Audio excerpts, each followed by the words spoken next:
In today's video, I'm going to teach you how to sort a table in Looker Studio. Start by opening your browser and searching for Looker Studio. This takes you to Google's reporting tool where you build and view dashboards. It's a good idea to bookmark the site so you can get back to your reports quickly in the future. When the page loads, you'll typically be signed in automatically with your Google account. If you see your profile icon in the top corner, you're good to go. If not, just sign in with your usual Google credentials so you can access your reports and edit them. Next, browse your list of reports and open the one that contains the table you want to work with. If you have many reports, you can use Search to find it faster or open a recent file from your home screen. Once your report is open, switch to Edit mode. You'll see an Edit option near the top of the screen.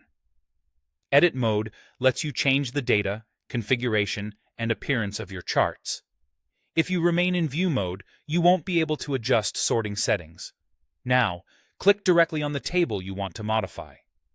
You should see a highlight around the table, and a Properties panel appear on the right side. This confirms that the table is selected and ready to be configured. In the right-hand panel, make sure the Setup tab is active. Setup controls data-related options such as dimensions, metrics, filters, and sorting.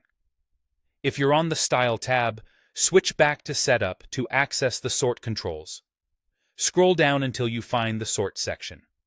This is where you'll define how the rows in your table are ordered.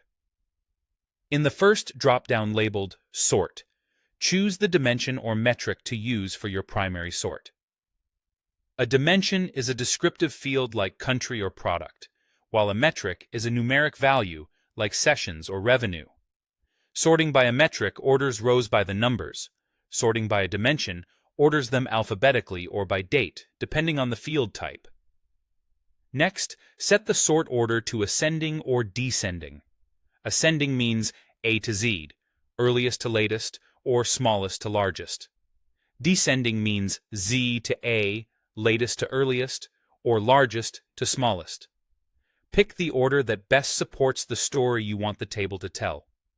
If you need more precision, click Add Sort to Sort by multiple columns. Select a secondary field and choose its order. Sort rules are applied in the order they appear, with the first rule taking precedence and the next rules breaking ties. This is especially helpful when you want consistent tie breaking and a predictable row order. That's it. Your table is now sorted exactly how you want.